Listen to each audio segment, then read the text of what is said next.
Hello, friend. I have a story to tell you today. It's the story of my daughter's life. She died of lung cancer at the age of 39, and I have written a book which I think is helpful to us today in the very difficult circumstances in which we live. It brings hope and encouragement and a sense that all is well. I hope you enjoy it.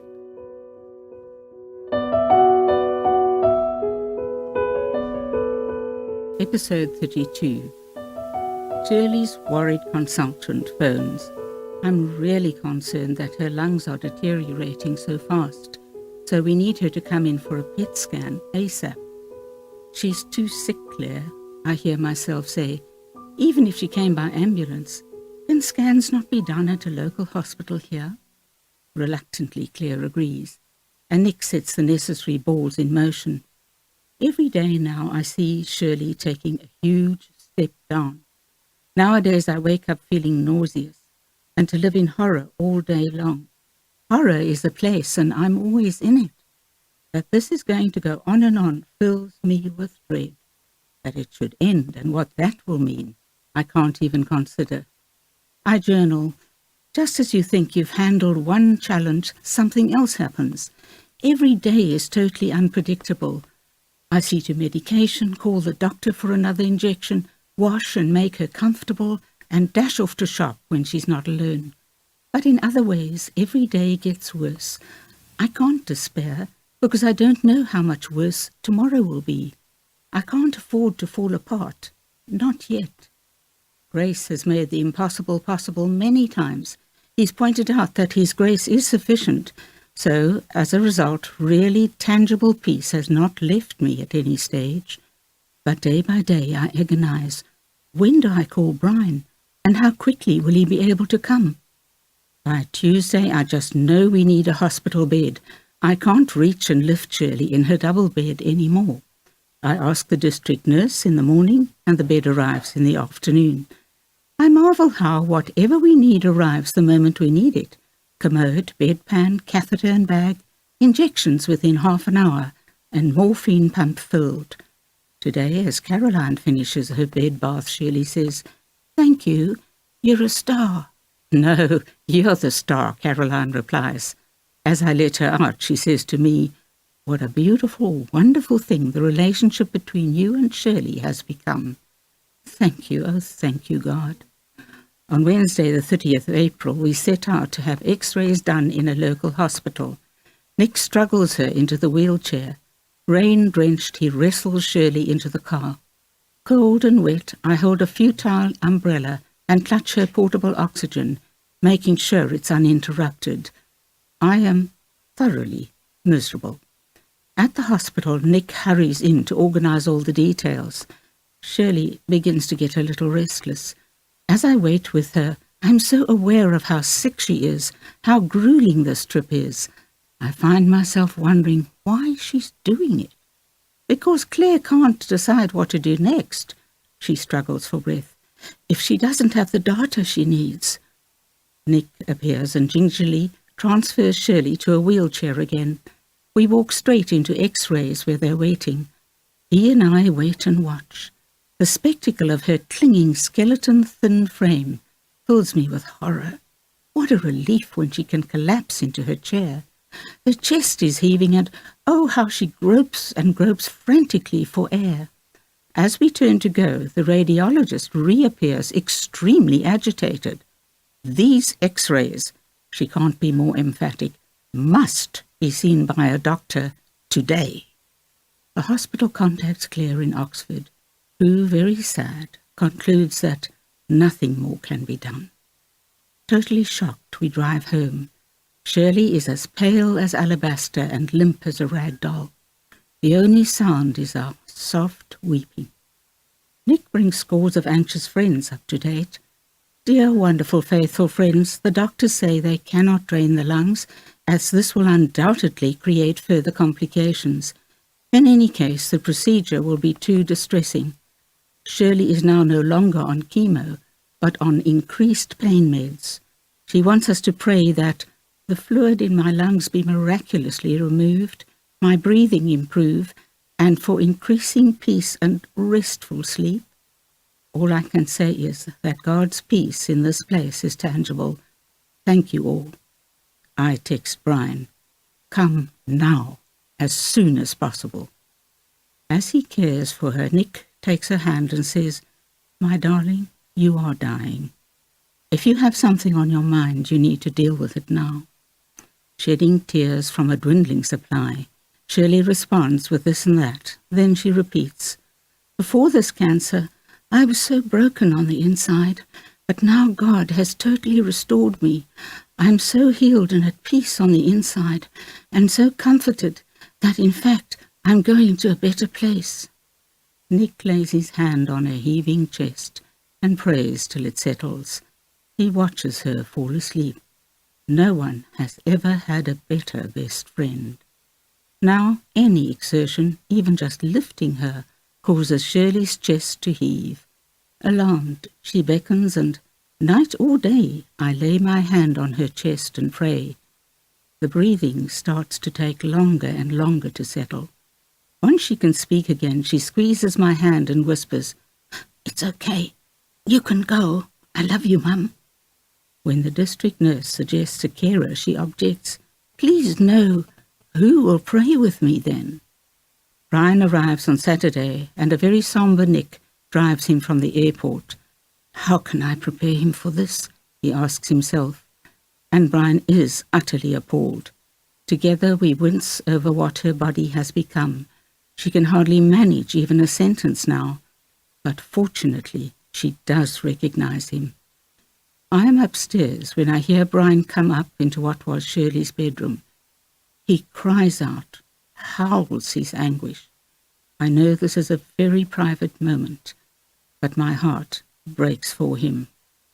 Sadly, Nick texts, dear all, Shirley now recognizes little of her surroundings and is being nursed by Mum constantly. Today her father arrived from South Africa. Please pray for Thai and Brian too. Later, Brian stands beside her bed, bereft. He squeezes her hand. I love you, he says. I love you too, she responds. Perhaps her words are audible. Perhaps all she can manage at this stage is to mouth them. For Sunday afternoon, Shirley has asked Nick to organize communion with a few chosen friends. This is about her and God, and her closest friends can say goodbye. Brian and I hover beside Shirley's bed. As it has for days, the peace continues to pervade the house, like an especially sweet diffusion from heaven. Subdued, friends slip in and join us. She can no longer speak, but seems to know they are there. Love for her flows through in the gentle words spoken softly, tenderly. Again, no one can resist, so they stroke her soft, fluffy, newly regrown hair. Dan finds a natural gap in the quiet conversation round her and begins the communion service. He places a tiny particle of bread on her tongue and moistens her mouth with wine. Take and eat this in remembrance that Christ died for you, and feed on him in your heart by faith with thanksgiving. Drink this in remembrance that Christ's blood was shed for you, and be thankful. One by one the friends drift away, finding tea and coffee and gathering in a close circle on the lawn. The circle eagerly breaks to draw me in. But I can't stay away, so I'm back beside Shirley when Gaynor comes to say goodbye. She holds Shirley's hand, telling her how much she loves her. I will never forget you. You have taught me so much about God. Joe follows.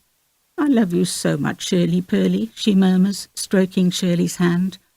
I'm quite overawed when she too says, you have taught me so much about God. The filming was only a week ago. Since then, not unexpectedly, her physical deterioration has been horrific. But she continues to be surrounded by people full of tenderness and gentleness. We are all trying so hard to do all we can to drench her in love. It's beautiful to see. Her words, I'm so happy, ring in our souls. We are single-minded and united in loving her. Shirley has asked that her last hours be filled with the worship songs she loves. So I ask Nick to sit it up gently beside her. I adjust her pillows. I gently moisten her mouth. I talk soothingly to her all the time, stroke her hair and hold her hand. Sunday night after the communion, Shirley cannot settle. Brian and I each hold her hand, talk to her and pray until she lets us lower her back onto the pillows. When she seems quieter, Brian goes upstairs. But throughout the night she continues to struggle.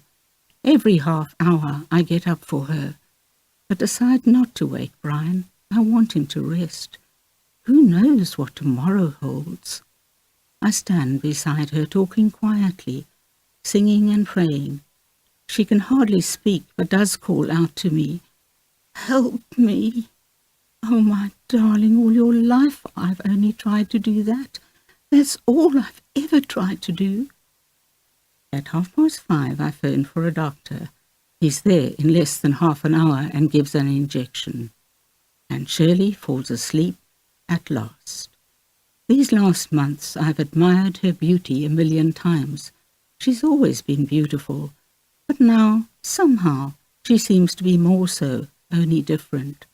While she's been so roughed up by cancer, she's also been set alight by grace. Saturday, Nick says, "Oh, Thai, she never takes her eyes off you. Every time you leave the room, she asks, 'Where's Mum?'" But now, no longer. All Monday afternoon, Nick, Chris, Brian and I hover round her bed. We take turns to caress and minister. When it's my turn, nobody's organising this, it's just happening. I bend so's that she can hear. "Softly and tenderly Jesus is calling," I sing. "See on the portals he's waiting and watching, calling, oh Shirley, come home." A million times I tell her I love her. Brian, Nick, Chris and I won't allow her to be without one of us ministering to her. Song of Songs, chapter 8, verse 6 reads, "Love is invincible, facing danger and death. Passion laughs at the terrors of hell.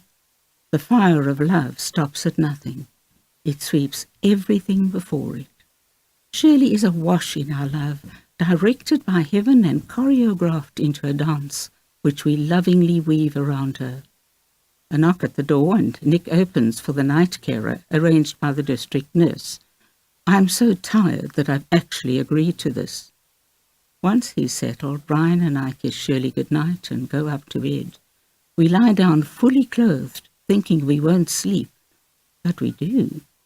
Just after 1, the carer shakes Nick, curled up on the couch behind Shirley. "There's a change. Call her parents." Nick races up the stairs 2 at a time. We fly down to her, also taking the steps 2 at a time. Her chest rises, hesitates, and falls under Nick's hand. She's gone. No, wait. He takes my hand and puts it over her heart. There's the softest puff, an amazing thing, whisper soft, a gentle last breath. Then she's gone, and heaven rejoices.